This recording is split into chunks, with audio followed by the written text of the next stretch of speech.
Boa tarde a todos. Sou o Matheus, então, como o Adriano falou, falar um pouquinho sobre os testes de API hoje. Então, para quem não me conhece, meu nome é Matheus, tenho 23 anos, sou engenheiro de testes aqui na Testing, então vou compartilhar um pouquinho aqui da experiência que eu tive com os testes de API. Então, vou começar aqui a apresentação com uma pergunta, que é quem nunca mexeu com API, ou quem só foi ter contato com API depois que começou a trabalhar aqui na Testing. Se alguém não acabou não mexendo. Beleza, tem um pessoal aí. Eu só fui ter contato com API aqui na Testing. Claro, quando lá na faculdade, nos cursos técnicos, os professores falavam sobre API, não entendia muito bem, eles falavam, API é interface de programação de aplicações, eu não entendia muito bem o que significava, fazia pesquisas, mas foi aqui na Testing que eu realmente tive o contato com a API, aprendi o que elas fazem, o que elas não fazem, como que eu consigo fazer os testes delas, e isso expandiu bastante as possibilidades de testes que a gente consegue aplicar nos clientes. Mas, afinal, então, o que é uma API? Uma API ela é uma coleção de funcionalidades e procedimentos, mas, principalmente, elas criam essa ponte de conexões entre o cliente e o nosso servidor. Então, o cliente ali consegue fazer essa chamada das APIs, e as APIs têm todas as funcionalidades necessárias e nos dão uma resposta para que a gente consiga utilizar esses procedimentos que eles têm. Então, eles servem justamente para fazer essa conexão, essa ponte. Uma analogia bem legal que a gente pode usar para entender o que é uma API é essa analogia do restaurante. Então, imagina que a gente chega num restaurante, que não seja um buffet, né? Porque no buffet a gente pode chegar lá e se servir, mas vamos dizer, chegamos numa hamburgueria. Quando a gente chega na hamburgueria, a gente não pode simplesmente entrar lá na cozinha, pegar o hambúrguer que a gente quiser, sentar e comer, né? Não é assim que funciona. Então, nessa analogia aqui, a gente tem uma chave bem importante, que é o nosso garçom. E o garçom, nessa analogia, ele faz a função da nossa API. Então, nós, como clientes, usuários, chegamos lá na hamburgueria, por exemplo, fazemos esse pedido, que aqui é a chamada de requisição, lá para o nosso garçom. Esse garçom vai fazer, então, o pedido lá para a nossa aplicação, que é a cozinha, e a gente vai receber esse prato pronto para a gente degustar. E o legal daqui é que a gente já pode tomar algumas ideias da API, é que todo esse processo aqui, dentro do restaurante, a gente não sabe como que funciona. A gente não sabe como que o nosso garçom faz o pedido, se ele anota, se é um aplicativo que faz o pedido.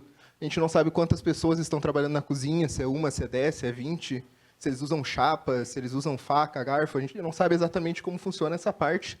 A gente só sabe que a gente faz o pedido e esse pedido retorna para a gente pronto. E é exatamente assim que a API funciona. Ela cria essa camada de abstração, onde a gente só se preocupa em fazer o pedido da forma correta. A gente tem que se comunicar com esse garçom de forma correta. Se a gente vai num restaurante e o garçom fala português, a gente tem que falar português. Se a gente falar russo, alemão, enfim, o garçom não vai entender. Então, a gente só tem que se preocupar de fazer esse pedido da forma correta. Eu quero comentar um pouquinho que existem diferentes tipos de API, mas eu não quero me aprofundar nesse assunto, que senão a apresentação vai ficar muito grande. Mas eu só quero trazer para vocês que existem vários tipos de API. Eu trouxe dois exemplos, que é a SOAP e a REST, que são as mais conhecidas aqui no mercado. Mas é só para informar mesmo que existem outros tipos, muda um pouco ali os processos, mas nessa apresentação específica eu vou estar falando da REST, porque ultimamente ela é mais comumente usada, ela é um pouco mais leve, ela faz esse serviço de comunicação de uma forma um pouco mais rápida. A API SOAP ela é um pouquinho mais antiga, mas ela também é muito usada. A maioria das APIs legadas que a gente tem acaba sendo SOAP ainda, mas tem outras que são desenvolvidas para sistemas mais detalhados que precisam mesmo que seja SOAP. Mas vamos falar hoje só da REST. Trazer um pouquinho aqui sobre ferramentas, então, que eu utilizo para fazer esses testes de API. Trouxe as duas principais aqui no mercado para REST, que é Postman e Insomnia. As duas são ferramentas muito boas. Eu acabo utilizando Postman, mas o Rada é um grande defensor ali do Insomnia e está tentando me obrigar a mudar para ele. Mas ambas ferramentas são muito boas, realizam ali as mesmas funções que a gente precisa. E uma outra ferramenta excelente que a gente acaba utilizando quase como obrigatória é o Swagger, que é a nossa documentação. O Diego aqui já falou de documentação, a importância dela. E documentação na API é muito importante, porque sem documentação de API a gente não sabe o que fazer, o que rota chamar e que detalhes a gente tem que mandar. Então, eu trouxe aqui um exemplo do Swagger, ela tem essa carinha aqui, onde eu tenho todos os endpoints e os verbos que eu preciso fazer essa chamada. Estou entrando aqui um pouquinho de endpoint. A gente vai ter essa API hospedada num web server, que eu trouxe aqui, como, por exemplo, o lá da Testing Company. A gente vai ter o protocolo aqui de transmissão, http www.testingcompany/api/ o endpoint que a gente tem aqui cadastrado. Então, aqui eu trouxe alguns exemplos de endpoint, por exemplo, de usuário, que a gente pode fazer aqui a criação de usuário, a gente pode fazer login de usuário através desses endpoints. A gente pode pesquisar um usuário por username, deletar ele também. E, como vocês podem ver aqui, a gente tem a nossa parte de verbos, que também eu já vou entrar em mais detalhes. Mas essa daqui é a carinha do Swagger, e ele é muito legal porque ele já nos dá exemplos de objetos que a gente tem que mandar para essas requisições. Que a gente precisa montar a requisição para que ela nos retorne as mensagens do jeito correto. Então, aqui eu trouxe um exemplo de uma requisição que tem o endpoint /pet. Ele é do verbo post e ele serve para fazer a adição de um pet a uma loja que a gente tem como suposição aqui. Então, a gente sabe que quando a gente for fazer essa requisição, a gente precisa mandar um objeto do tipo body, que vai ter que ter essas informações aqui, como, por exemplo, nome do pet, a URL das fotos, a categoria que ele está incluída, se é um gato, se é um cachorro, enfim, se é um hamster. A gente vai ter que passar isso para que a API nos retorne uma mensagem de sucesso, ou também nos retorne uma mensagem de erro, né? Porque a gente pode testar os caminhos não felizes da API também. Quando a gente fala de API REST, a gente acaba tendo que falar um pouquinho de JSON também, que JSON significa JavaScript Object Notation, que basicamente é a linguagem usada para fazer as requests e as responses ali na parte das APIs. O legal do JSON é que ele é uma linguagem bem leve, e ao mesmo tempo que ela é fácil para a gente, humanos, entenderem e escreverem, ela é muito fácil das máquinas analisarem e gerarem também. Então, o pessoal ali conseguiu criar um meio termo bem legal entre computador e humano. Aqui eu trouxe um exemplo para exemplificar quão fácil é de a gente entender, que aqui eu trouxe o exemplo de um JSON do endereço lá da Testing Company. Então, aqui, só batendo o olho, a gente já consegue ver a Avenida Pedro Adams Filho, parte do CEP, endereço ali, cidade. E, basicamente, os JSON eles se comportam assim, justamente para dar essa facilidade para a gente. Mas, afinal de contas, como que essa request funciona? Eu falei que a gente tem o nosso servidor, que armazena lá as APIs, com todas as regras que elas têm que realizar. E aqui eu trouxe um exemplo do Postman, mas funciona assim, tanto quando for fazer a integração na aplicação, ou se a gente for usar o Insomnia, eles funcionam do mesmo jeito. Mas aqui, na parte, a gente vai informar o URL e o endpoint que eu vou utilizar. Então, o exemplo que eu trouxe lá do pet, então eu vou informar o URL testingcompany.http, né, tem que passar o protocolo, testingcompany.com/pet. Vou escolher o verbo que eu vou precisar utilizar, aqui no caso um post. Se tiver outros parâmetros que eu precisar passar, eu vou passar junto para essa requisição. Vou enviar essa requisição para o servidor vai interpretar ela e vai me passar uma resposta. E o Postman vai ser o responsável por exibir essa resposta em tela para mim, também no formato JSON. E no caso de aplicação, a aplicação, por exemplo, front-end, lá vai ser responsável por interpretar esse JSON e montar os objetos na tela ali para a gente. Tinha comentado um pouquinho ali, quando eu falei do Swagger, dos verbos de HTTP, dos métodos. E eu trouxe os principais deles aqui, post, get, put, que tem o pet também, que são parecidos, e o delete. O post, então, ele é parecido com o create lá do banco de dados, então a gente tenta fazer a criação de alguma coisa lá na parte do servidor, a gente tenta inserir um dado lá no servidor. A parte do get, ele é somente para leitura, então quando a gente dá um get em alguma rota, a gente só pega os dados que estão cadastrados lá. A parte do put e do pet, que está aqui do lado, eles só servem para fazer alguma atualização, fazer algum update. Por exemplo, tem um usuário lá com o endereço errado, eu vou lá e faço um put ou um pet para atualizar a parte de endereço. E o delete, ele é quase autoexplicativo, é para deletar alguma coisa que eu tenho cadastrado lá em banco. Além desses, eu tenho todos esses outros métodos aqui, mas os mais utilizados acabam sendo esses aqui de cima mesmo que eu exemplifiquei. Então, eu trouxe um exemplo aqui da telinha do Postman, onde a gente consegue fazer as nossas requisições e ver os nossos JSON retornados. Eu utilizei novamente o endpoint lá de usuários, fiz um get lá em usuários, então eu consigo receber toda a lista de usuários que estão cadastrados no sistema, com as informações deles aqui, por exemplo, ID, nome, e-mail, gênero, status, enfim, qualquer outra informação que eu estiver cadastrada lá no nosso banco. Desculpa.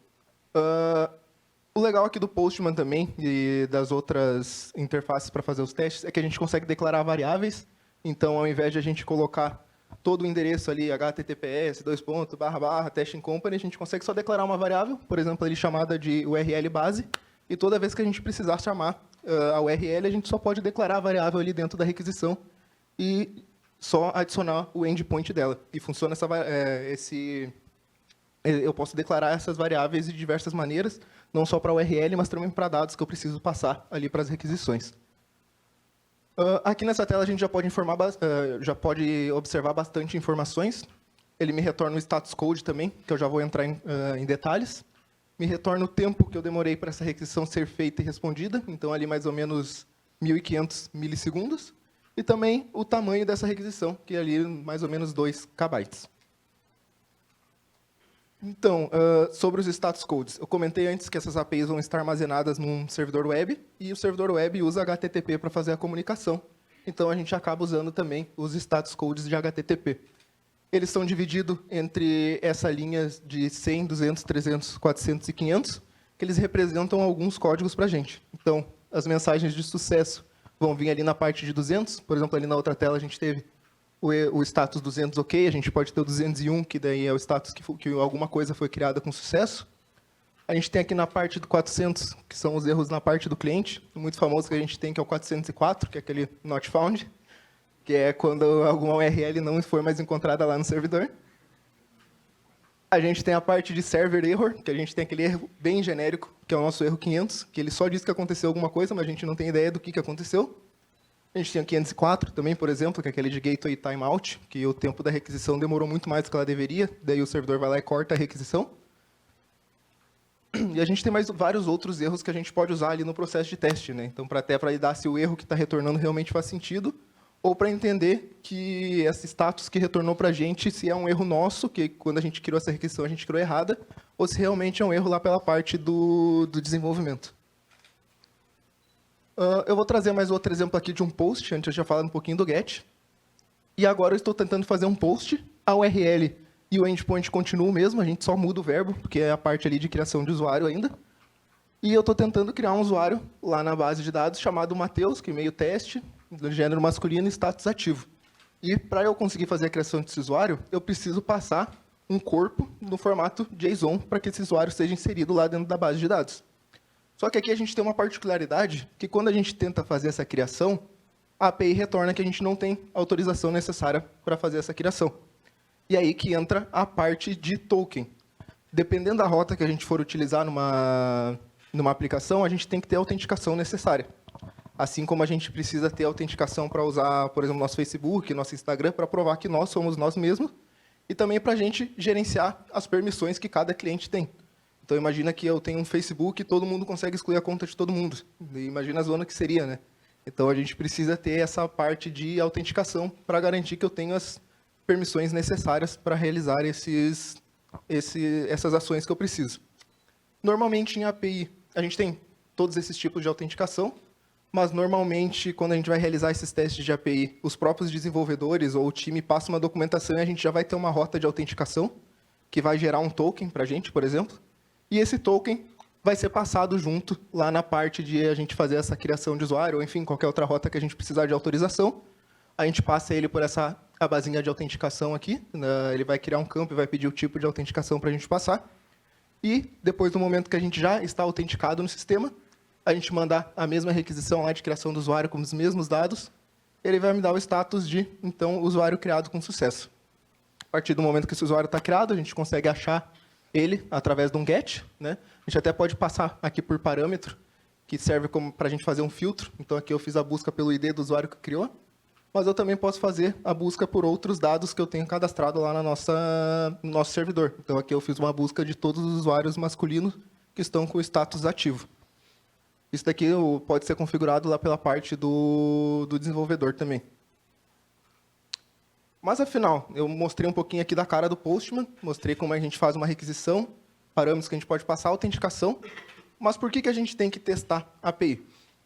O pessoal aqui falou antes um pouquinho sobre QA ágil, mas o teste de API ele é tão importante quanto qualquer outro tipo de teste. Então, assim como a gente faz teste de interface gráfica, assim como o desenvolvedor faz teste unitário, o teste de API é um teste que fica ali na camada de integração, mas a gente precisa realizar esse tipo de teste também.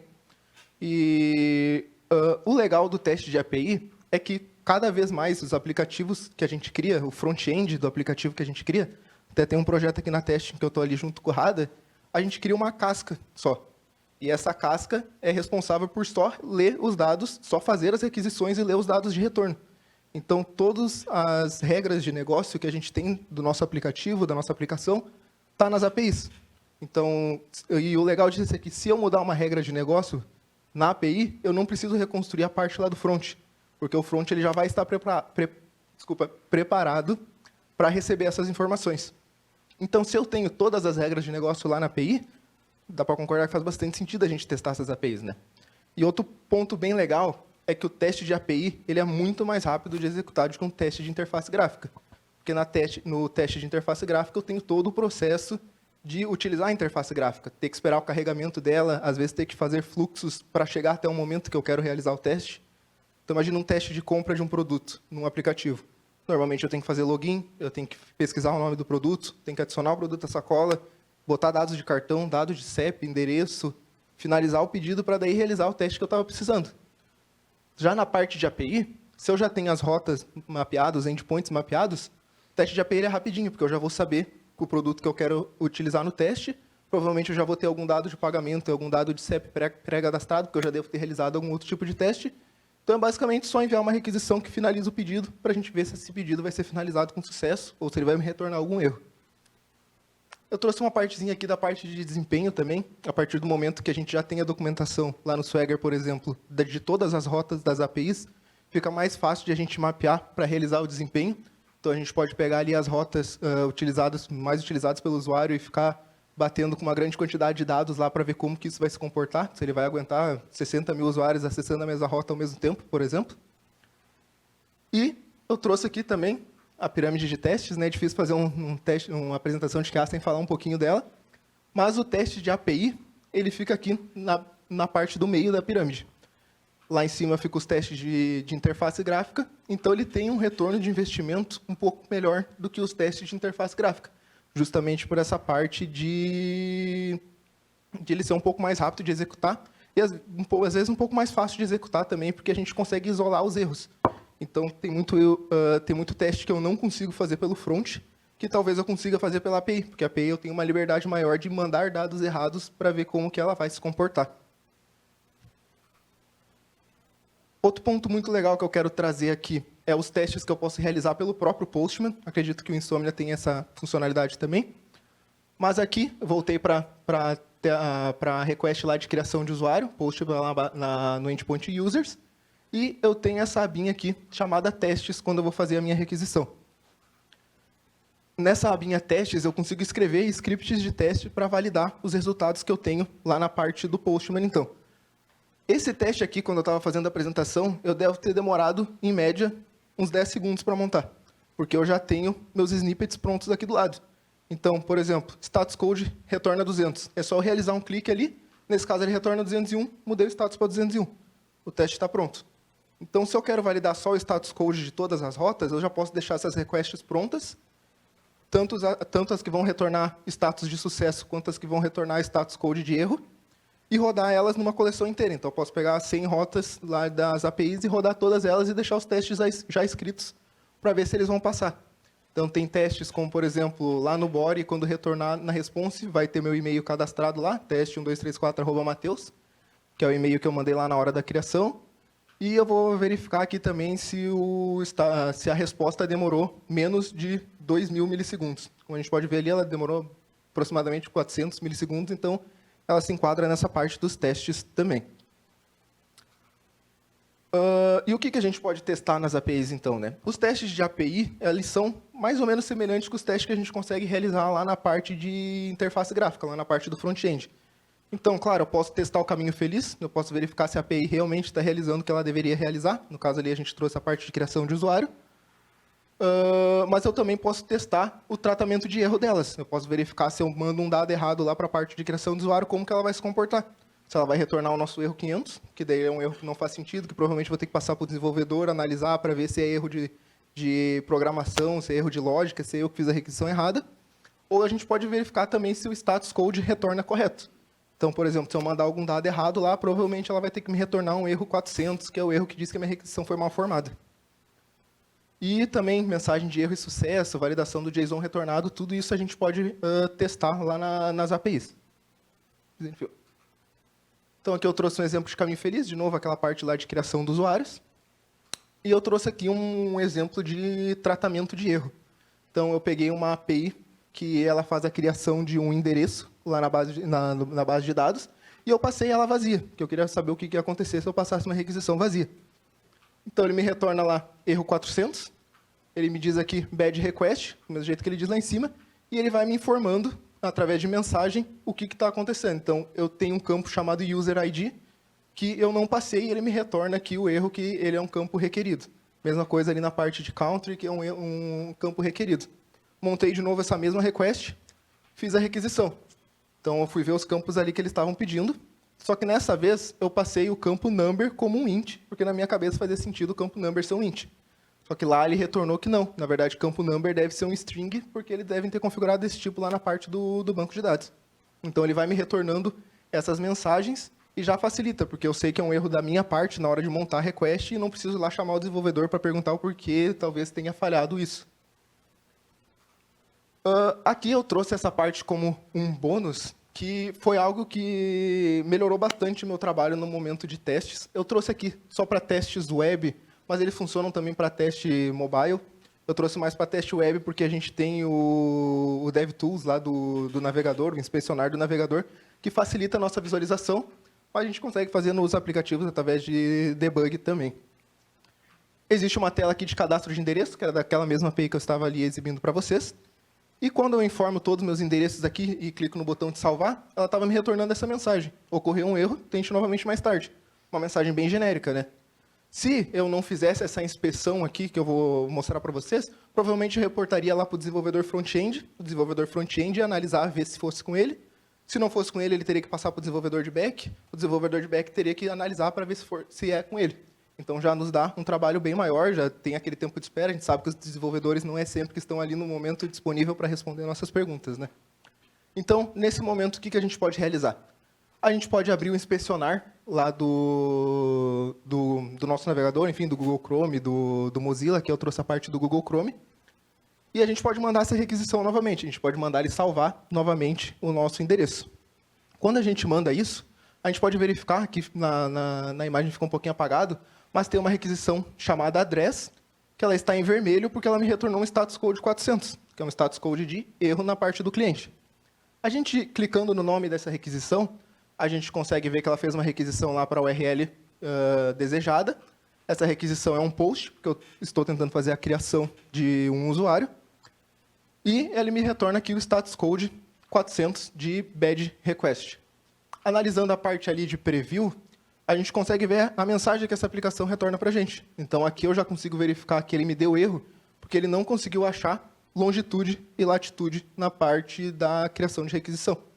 Então, ao analisar essa tela aqui, eu já consigo ver que não é um problema de front-end, porque essa parte de requisição de latitude e longitude, na verdade, ele usa uma API pública, uma API externa, que faz a pesquisa do CEP, por exemplo, a API do Google Maps, ou a API da Brasil API, por exemplo, que são APIs que retornam endereço.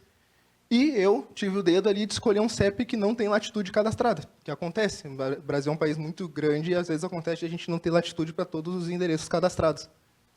Então, na verdade, ao invés de eu ir direto lá para o desenvolvedor back-end, eu podia ir até para o próprio PO do meu projeto, ou para o tech leader do meu projeto, falar que, na verdade, isso é um erro de implementação lá na hora da API. Eles escolheram uma API que não tem a latitude de todos os endereços cadastrados. Então, isso já me poupa um tempo gigante de eu ir pedir para o desenvolvedor front-end. O desenvolvedor front-end, às vezes, pode demorar, ele pode estar em outro projeto, pode estar em reunião. Eu ficar um dia esperando para depois ir lá, ele me falar que não era com ele o problema, que era com o back-end ir lá, ficar mais um dia esperando o back-end, o bug aberto lá e correndo, para o desenvolvedor de back-end ir lá e me falar que, na verdade, é um bug de lógica que daí teria que abrir um card lá com o PO, para o PO discutir o que ele deveria fazer. Então, a gente fazendo esse troubleshooting aqui, a gente investigando, que isso é muito parte do que é a Agile também, a gente ir atrás dos problemas e não só apontar os problemas, né? A gente já consegue passar isso diretamente lá na raiz. E esse é um bônus do teste de API também, a gente consegue pegar os bugs direto lá na raiz, a gente não precisa ficar tentando adivinhar onde que está e passar para uma pessoa e já passar para outra lá. Eu tentei resumir o máximo possível aqui. A API é um assunto muito, muito extenso. A gente tem diversos tipos de API, diversos tipos de requisição. Mas agradeço a todos pela atenção